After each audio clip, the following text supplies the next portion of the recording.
ব্যাস। নমস্কার বন্ধুরা, বারবিশাল চ্যানেলে সবাইকে স্বাগত জানাই। আশা করছি সবাই ভালো আছেন।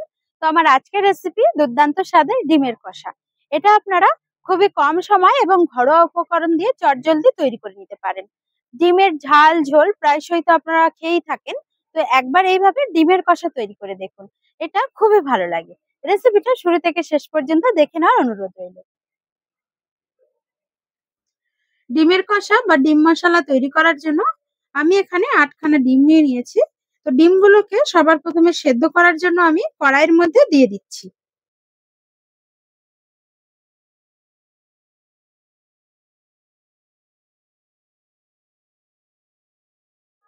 ডিমগুলো কড়াইতে রাখার পর আমি দিয়ে দিচ্ছি জল।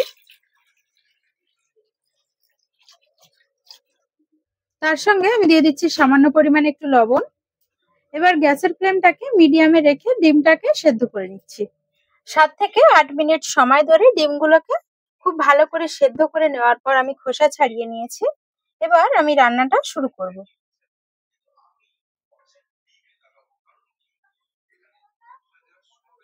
রান্নাটা করার জন্য একটা কড়াই গরম করে আমি দিয়ে দিচ্ছি 3 টেবিল চামচ সরষের তেল।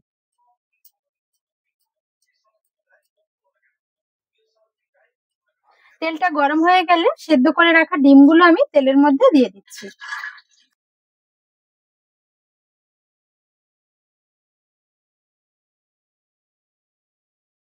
ডিমটা ভাজার সময় আমি দিয়ে দিচ্ছি খুব সামান্য পরিমাণে একটু কাশ্মীরি লঙ্কার গুঁড়ো,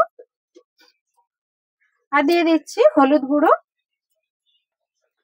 দিয়ে দিচ্ছি সামান্য পরিমাণে লবণ। এবার গ্যাসের ফ্লেমটাকে একদম লো রেখে ডিমটাকে আমি লাল লাল করে ভেজে নিচ্ছি। হালকা করে ডিমটাকে ভেজে নিতে হবে।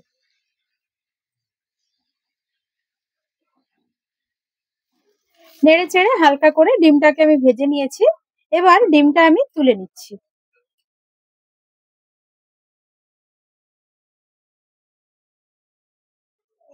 কড়াইতে যে অবশিষ্ট তেল আছে এই তেলে আমি রান্নাটা করব।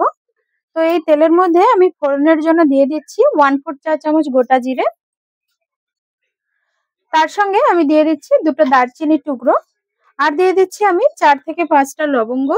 তার সঙ্গে আমি দিয়ে দিচ্ছি 4 থেকে 5টা এলাচ। এবার লো ফ্লেমে মশলাটাকে কয়েক সেকেন্ড একটু নেড়ে চেড়ে নিচ্ছি।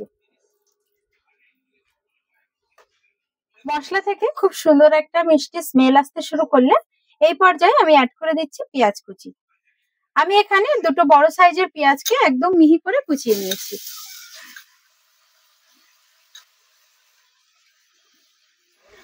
পেঁয়াজটা দেওয়ার পর গ্যাসের ফ্লেমটাকে মিডিয়ামে রেখে 2 থেকে 3 মিনিট সময় ধরে লাল লাল করে পেঁয়াজটাকে আমি কষিয়ে নিচ্ছি।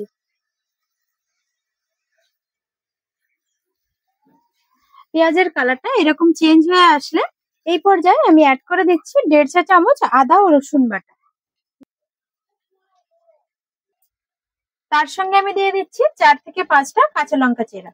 আবারও আমি 2 থেকে 3 মিনিট সময় ধরে আদা রসুন ও কাঁচা লঙ্কা পেঁয়াজের সঙ্গে ভালো করে কষিয়ে নিচ্ছি। মশলাটা খুব ভালো করে কষিয়ে নিয়েছি। দেখুন মশলা থেকে তেল রিলিজ হতে শুরু করেছে। এই পর্যায়ে আমি অ্যাড করে দিচ্ছি টমেটো পেস্ট। আমি এখানে 2টো মিডিয়াম সাইজের টমেটোকে পেস্ট করে নিয়েছি। এই পর্যায়ে আমি দিয়ে দিচ্ছি স্বাদ অনুযায়ী লবণ। লবণটা বুঝিয়ে দিতে হবে, যেহেতু লবণটা ডিম ফ্রাই করার সময় দেওয়া হয়েছিল। তো এবার আমি খুব ভালো করে মিডিয়াম ফ্লেমে টমেটোটাকে কষিয়ে নিচ্ছি। টমেটোর যেহেতু একটা কাঁচা গন্ধ আছে, সে কারণে 4 থেকে 5 মিনিট সময় ধরে টমেটোটাকে কষিয়ে নিতে হবে। টমেটোটা যতক্ষণে কষানো হচ্ছে ততক্ষণে টক দই দিয়ে আমি একটা মশলা তৈরি করে নিচ্ছি।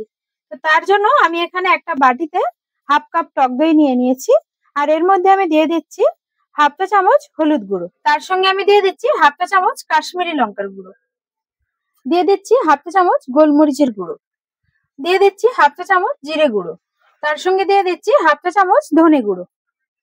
সবশেষে আমি দিয়ে দিচ্ছি 1/2 চা চামচ কসুরি মেথি পাউডার। কসুরি মেথি পাউডারটা দিলে খুব সুন্দর একটা ফ্লেভার আসে। তো এই কসুরি মেথিটা আমি প্রথমে কড়াইতে একটু শুকনো খোলায় ভেজে নিয়ে তারপরে 2 হাত দিয়ে এইভাবে গুঁড়ো করে নিয়েছি। এবার সমস্ত উপকরণ দইয়ের সঙ্গে খুব ভালো করে মিশিয়ে নিচ্ছি।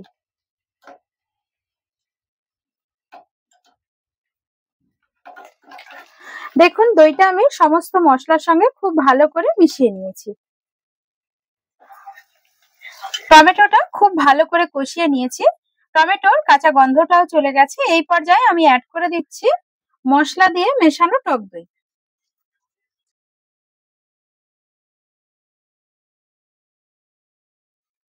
এবার বাটিটা ধুয়ে সামান্য পরিমাণে একটু জল অ্যাড করে দিচ্ছি।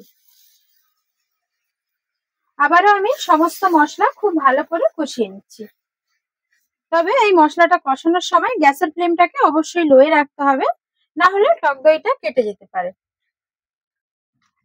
লো ফ্লেমে 1 থেকে 2 মিনিট ভালো করে কষিয়ে নেওয়ার পর খুব সুন্দর একটা স্মেল বেরোতে শুরু করেছে, যেহেতু এখানে কসুরি মেথি দেওয়া আছে। এই পর্যায়ে আমি এখানে দিয়ে দিচ্ছি খুব সামান্য পরিমাণে একটু চিনি। যেহেতু এখানে টমেটো দেওয়া আছে, তো টমেটোর টক ভাবটাকে ব্যালেন্স করার জন্য আমি সামান্য পরিমাণে একটু চিনি দিয়ে ভালো করে মিশিয়ে নিচ্ছি। চিনিটা দেওয়ার পর খুব ভালো করে নেড়েচেড়ে মিশিয়ে নিয়েছি। তো দেখুন ডিম মশলা বা ডিম কষার জন্য মশলাটা একদম পারফেক্টলি ভাবে কষানো হয়ে গেছে। এই পর্যায়ে আমি গ্রেভির জন্য সামান্য পরিমাণে একটু গরম জল অ্যাড করে দিচ্ছি।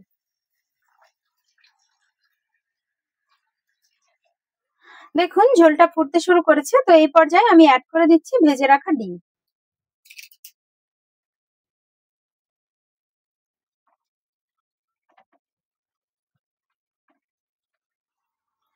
ডিমটা দেওয়ার পর গ্যাসের ফ্লেমটাকে হাই রেখে 3 থেকে 4 মিনিট আমি ঝোলটাকে ভালো করে ফুটিয়ে নিচ্ছি। এবার ঢাকাটা আমি খুলে নিচ্ছি।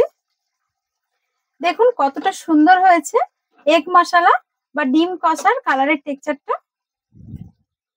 তো সবশেষে আমি দিয়ে দিচ্ছি সামান্য পরিমাণে একটু গরম মশলা গুঁড়ো। সুন্দর একটা ফ্লেভারের জন্য আমি দিয়ে দিচ্ছি 3-4টে কাঁচা লঙ্কা চেরা, আর উপর থেকে ছড়িয়ে দিচ্ছি ধনেপাতা কুচি।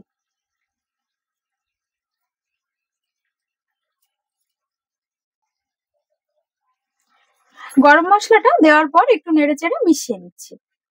আমার চ্যানেলে নতুন বন্ধু হয়ে থাকলে অবশ্যই আমার রান্নার চ্যানেলটাকে সাবস্ক্রাইব করে নেওয়ার অনুরোধ রইল। পাশে থাকা বেল আইকনটা অবশ্যই প্রেস করে দেবেন, কারণ আমি যখনই কোনো নতুন রেসিপি শেয়ার করব নোটিফিকেশনটা সবার প্রথমে আপনাদের কাছে পৌঁছে যাবে। ভালো করে নেড়েচেড়ে মিশিয়ে নেওয়ার পর আমি গ্যাসের ফ্লেমটাকে বন্ধ করে দিচ্ছি।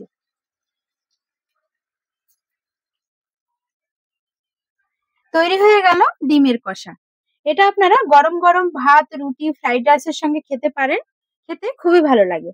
আশা করছি আজকের এই ডিমের কষা বা ডিমের মশলা রেসিপিটা আপনাদের ভালো লেগেছে। যদি ভালো লেগে থাকে তাহলে অবশ্যই একবার বাড়িতে ট্রাই করতে পারেন। কেমন হলো কমেন্টে জানাতে ভুলবেন না। আর ভিডিওটা যদি আপনাদের ভালো লেগে থাকে তাহলে অবশ্যই বন্ধুদেরকে শেয়ার করবেন। আজ তবে এই পর্যন্ত, আবার আসছি অন্য কোনো রেসিপির সাথে। ততক্ষণ সবাই সুস্থ থাকবেন, ভালো থাকবেন। ধন্যবাদ।